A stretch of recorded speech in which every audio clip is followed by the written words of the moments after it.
All over Maharashtra के महाराष्ट्र के बाहर के तमाम वाहन चालकों को मालकों को जाहिर आह्वान करता हूं कि किसी से भी लोन लेना, लेकिन चोला मंडलम वालों से लोन लेना नहीं। वो इतने बदमाश लोग आए, वो घर में घुस जा रहे, मेहमानों को तकलीफ दे रहे, लेडीज के साथ बुरी बुरी बातें कर रहे। मैं औरंगाबाद पेशेंट लेके आ रहा था। ये जो चोला मंडल के जो लोग आए, इन्होंने नए आइडेंटिटी प्रूफ नहीं बताया, कुछ नहीं बताया। मेरी गाड़ी मेरे को धक्का मुक्की करके नीचे उतार के दिए और मेरी गाड़ी लेके चले गए। गाड़ी का पीछा करते करते भीड़ बाईपास में अंधेरे का समय में उन्होंने मेरे को वहाँ पे गुंडे भेज के अड़ाया और मारपीट करके मेरा गाड़ी छीन लिया। इवन मेरे साथ में जो लोग थे पैसेंजर, उनको भी जंगल में उतार दिया और गाड़ी लेके चले गए थे। उसके बाद में मैं महिंद्रा फाइनेंस के ऑफिस में गया तो वहाँ का जो वाघ नाम का मैनेजर है, ज्ञानेश्वर वाघ, वो मेरे को गाली गलौज करने लगा। उसका भी मैंने वीडियो।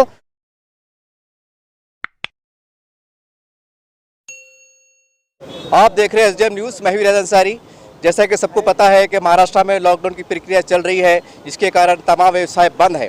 ऐसे में ट्रांसपोर्ट और गाड़ियों की आवाजाही भी पूरी तरह से बंद है और ख़ासकर ऐसे लोग जिन्होंने फाइनेंस से लोन के द्वारा गाड़ी को उठाया है, आज उनके लोन की भरने के हफ्ते की बहुत दिक्कत आ रही है। सबसे आश्चर्यजनक बात यह है कि जब उनकी गाड़ियां बंद है, कारोबार बंद है, वो खुद जब भूखे मर रहे हैं, तो ऐसे में प्रश्न उठता है कि वो अपने हफ्ते भरे कैसा। चलिए इन्हीं समस्याओं को जानने के लिए मेरे साथ मौजूद है यहाँ के जिम्मेदार। सर, आपका संगठन का पूरा नाम बोलिए, आपका पद बोलिए और आपकी समस्या बोलिए। जय संघर्ष वाहन चालक सामाजिक संस्था है। ये वाहन चालकों की मालकों की मदद करती है। अभी जो महाराष्ट्र में ऑल इंडिया में जो लॉकडाउन चल रहा है, उसके लिए वजह से सब लोग परेशान है। लेकिन ये जो फाइनेंस वाले हैं, वो गाड़ी में पेशेंट भी रहा तो भी तकलीफ दे रहे हैं। अभी जो चोला मंडलम वाले, मैं संजय हान और जय संघर्ष वाहन चालक सामाजिक संस्था की तरफ से ऑल ओवर महाराष्ट्र के बाहर के तमाम वाहन चालकों को मालकों को जाहिर आह्वान करता हूं कि किसी से भी लोन लेना, लेकिन चोला मंडलम वालों से लोन लेना नहीं। वो इतने बदमाश लोग आए, वो घर में घुस जा रहे, मेहमानों को तकलीफ दे रहे, लेडीज के साथ बुरी बुरी बातें कर रहे। अभी ये हमारे तीर्थापुर के इस्माइल भैया, इनसे बात पूछिए क्या क्या होगा परसों। चलिए मेरे साथ मौजूद है एक और वाहन चालक। चलिए भैया, आपकी ये बताइए कि आपके साथ ऐसी क्या घटना घटी और आपकी सरकार से क्या मांग। मैं औरंगाबाद पेशेंट लेके आ रहा था। ये जो चोला मंडल के जो लोग आए, इन्होंने नए आइडेंटिटी प्रूफ नहीं बताया, कुछ नहीं बताया। मेरी गाड़ी मेरे को धक्का मुक्की करके नीचे उतार के दिए और मेरी गाड़ी लेके चले गए। उन्होंने बोले तुम्हारे पे लोन है हमारा। तो मैंने बोला तुमने मेरे को नोटिस नहीं दिए, तुम्हारे पास प्रूफ नहीं है। फिर भी वो आरी रही की बात करे और गाड़ी मेरी लेके चले गए। एक तो लॉकडाउन है, मैं बाल बच्चे के वास्ते पेट भरने के वास्ते गाड़ी चलाता, फिर भी मेरे को उन्होंने कुछ भी मेरे साथ अच्छे बर्ताव नहीं किया। उन्होंने बदतमीजी करे और गाड़ी लेके चले गए। सर, आपने इसके बाद अपने पुलिस कंप्लेंट किया? आपने नहीं किया सर। क्यों नहीं किया? आपने करना चाहिए था ना। करना चाहिए था, लेकिन वो उतना समय नहीं मिला। और लॉकडाउन होने की वजह से मैं दूर से आने की वजह से 130 किलोमीटर आया था यहाँ पर। तो मैं मेरी गाड़ी लेने की वजह से मेरे को पुलिस स्टेशन भी जाते नहीं आया। मेरे पास गाड़ी नहीं थी जाने के लिए, मैं उसके वास्ते जा नहीं सका पुलिस स्टेशन। चलिए इसी प्रकार से मेरे साथ एक और वाहन चालक है। जो ये सभी वो लोग हैं जिन्होंने फाइनेंस के द्वारा लोन जो तो गाड़ी को लिया है, उनके हफ्ते रुके हुए हैं और हर एक की अलग अलग प्रकार की समस्या है। भैया, आपके साथ क्या घटना घटी है, बताइए। मेरा नाम चंद्रकांत देशमुख है और मैंने महिंद्रा फाइनेंस से 3 साल पहले स्विफ्ट डिज़ायर का लोन लिया था। ये लॉकडाउन के पीरियड में उन्होंने 2 हफ्ते मेरे बाकी थे और 10 तारीख को हफ्ता भरो नहीं तो गाड़ी उठा के लेके जाएंगे, ऐसा मेरे को 8 तारीख को बोला उन्होंने। और आधे घंटे में मेरे गाड़ी का पीछा करते करते भीड़ बाईपास में अंधेरे का समय में उन्होंने मेरे को वहाँ पे गुंडे भेज के अड़ाया और मारपीट करके मेरा गाड़ी छीन लिया। इवन मेरे साथ में जो लोग थे पैसेंजर, उनको भी जंगल में उतार दिया और गाड़ी लेके चले गए थे। उसके बाद में मैं महिंद्रा फाइनेंस के ऑफिस में गया तो वहाँ का जो वाघ नाम का मैनेजर है, ज्ञानेश्वर वाघ, वो मेरे को गाली गलौज करने लगा। उसका भी मैंने वीडियो हमारे जय संघर्ष वाहन ग्रुप पे डाला था। और इतना बद्दा बात करते हैं, ऐसा समझते हैं जैसे वो हम चोर है और वो पुलिस वाले, उन्होंने हमें बहुत बड़ा हमारे ऊपर उपकार किया है, जबकि हम उनके कस्टमर है। और वो इतना गंदा बात करते हैं जैसे लोग चोर को या कोई आरोपी को ट्रीटमेंट देते हैं, ऐसा ट्रीटमेंट वो महिंद्रा फाइनेंस वाले देते हैं। मैंने 2 हफ्ता भरा और 8-10 दिन का उन्होंने 8,500 रुपया पार्किंग का चार्जेस लगाया, पेनल्टी लगाया। और ऐसे हालात में अगर लॉकडाउन में गाड़ी का धंधा ही नहीं है तो इनके हफ्ते कहाँ से भरने का। और ये लोग कोई भी सुनने की इसमें नहीं रहते।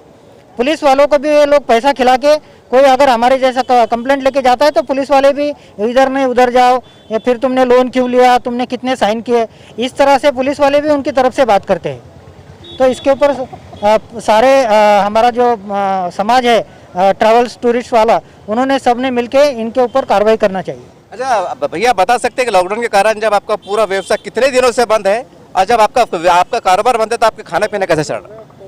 एक्चुअली हमारा जो लास्ट ईयर मार्च में लॉकडाउन लगा था, उसके बाद में 5-6 महीना तो 1 रुपए का भी धंधा नहीं हो रहा था। उसके बाद में थोड़ा सा रिलीज हुआ, 3-4 महीने ठीक चला, अभी दिसंबर से फिर से लॉकडाउन शुरू है। और ऐसे हालात में घर का जो खर्चा है वो चलाना तो मुश्किल है ही, लेकिन घर का हफ्ता, गाड़ी का हफ्ता ये देना और भी ज़्यादा मुश्किल हो जाता है। तो हम जो भी मिसेस वगैरह भी थोड़ा वो पार्लर का काम करते हैं या कुछ भी करते हैं घर में, तो उससे हमारा घर चलता है। आपकी सरकार से स्पष्ट रूप से क्या मांग है? सरकार ने जब कोई भी लॉकडाउन या कोई भी ऐसे डिसीजन लेते हैं, उस टाइम में जो हाथ पे कमाई करने वाले लोग हैं उनके बारे में कुछ भी सोचती नहीं है सरकार। सिर्फ और सिर्फ एक नियम लागू कर देते हैं और बाद में जो है जो लोगों को तकलीफें होती है उसके ऊपर कोई भी सुनने के लिए तैयार नहीं। तो सबसे पहले तो हम आपके नागरिक हैं, हमारे यहाँ से आपको पैसा मिलता है, हम टैक्स भरते हैं, हम ईंधन भी भरते हैं तो आपको पैसा मिलता है उसमें से, और हमारे बारे में आप कुछ भी नहीं सोचते। तो सबसे पहले तो हर धंधे वाले के बारे में, या हर जिसका अपने हाथ से या कुटुंब परिवार चलता है, अपनी कमाई से, रोज की कमाई से परिवार चलता है, वो लोगों के बारे में पैकेज देना चाहिए, या पैकेज कम से कम उन्होंने डिसाइड करना चाहिए कि ये जो हफ्ते है, लोन हो, घर हो, कोई भी बैंक के जो भी हफ्ते है, उसको कम से कम 1.5 साल के लिए उन्होंने पोस्टपोन करना चाहिए। जब से लॉकडाउन लगा और जब तक ये मास्क लगाना, मतलब जब तक ये मास्क रहेगा मुँह पे, इसका मतलब है कि कोरोना का स्थिति है, उस वक्त तक ये हफ्तों का जो भी ये है वो सरकार ने कम से कम 50% माफ करना चाहिए या फिर पोस्टपोन करना चाहिए। अच्छा भैया, हमने देखा है कि रिक्शा चालकों को सरकार ने 1500 रुपये दिया है, आप भी कहने की गाड़ी चलाते हैं, तो आपको कोई ऐसी आर्थिक सहायता मिली? नहीं, एक्चुअली सरकार कुछ भी जो पेपर में देती है या न्यूज़ में देती है उसका नीचे के लोगों तक कुछ जाता है या नहीं, ये सिर्फ पेपर पे ही रहता है। फिर प्रैक्टिकली अगर आप रिक्शा वालों को पूछेंगे, 50-100 रिक्शा वालों को, तो आपको मालूम पड़ेगा कि 1 रुपया भी किसी को मिला नहीं है। हम लोगों की तो बात ही और है, हम लोगों तो गिनती में भी नहीं है सरकार के। जबकि सबसे ज़्यादा टैक्स ये रिक्शा वाले या प्राइवेट गाड़ी वालों से सबसे ज़्यादा टैक्स हमारा जाता है। मैं GST भी भरता हूँ, मैं रोड टैक्स भरता हूँ, सर सारे टैक्स देते हैं, फिर भी हमें सरकार कुछ नहीं देती है। हमारी सरकार से ही एक विनंती है कि जो लॉकडाउन लगा है, जो हमारे जो बुरे हाल कर रहे हैं घर पे बैठ के, जैसे बाहर गाड़ी लेके जाएंगे तो होटल बंद है, बाकी ट्रांसपोर्ट लाइन चालू है, बहुत सारी जो सुविधाएं चालू है अभी फ़िलहाल में। जब सरकार ड्राइवर लोगों की तरफ ध्यान नहीं देगा तो हम एक दिन ऐसा करेंगे कि जैसे सरकार ने लॉकडाउन लगाए वैसे ही हम ये करेंगे कि अपना ये कर देंगे, आंदोलन छेड़ देंगे। उसमें आंदोलन में हम आपको अत्यावश्यक सेवा भी नहीं देंगे। आप जैसे एम्बुलेंस बोल रहे हैं, आपको दूध पहुंचाना है, सब्जी पहुंचाना है, हम वो सब एक दिन बंद कर देंगे। फिर जैसे सरकार कड़क लॉकडाउन करती है वैसे हम भी एक दिन रोड पे उतर जाएंगे, कड़क लॉकडाउन करेंगे कि सरकार को भी घर में बैठ के रहना पड़ेगा। फिर ये थे चालक, गाड़ी ड्राइवर, और जैसा इनकी मेन समस्या है कि इन्होंने गाड़ी लोन से लिया है, इनके हफ्ते रुके हुए हैं और उसके कारण की गाड़ी छीन ली जा रही हैं। बहुत आश्चर्य की बात है कि लॉकडाउन की प्रक्रिया चल रही है पूरे महाराष्ट्र में और सरकार तो दावे कर रही है कि हम आर्थिक रूप से सहायता दे रहे हैं, लेकिन बहुत आश्चर्य की बात है कि ये वो लोग हैं कहने के संघर्ष कर रहे हैं, एक मानवता का काम कर रहे हैं। जैसा इन्होंने बताया कि मैं पेशेंट को लेकर छोड़ रहा था, लेकिन मुझे उतार दिया गया, पेशेंट को उतार दिया गया, रास्ते में छोड़ दिया गया। बहुत हैरत की बात है कि ऐसे में अगर पेशेंट की मृत्यु हो जाती है उसका जवाबदार कौन, ये सरकार को सोचना चाहिए।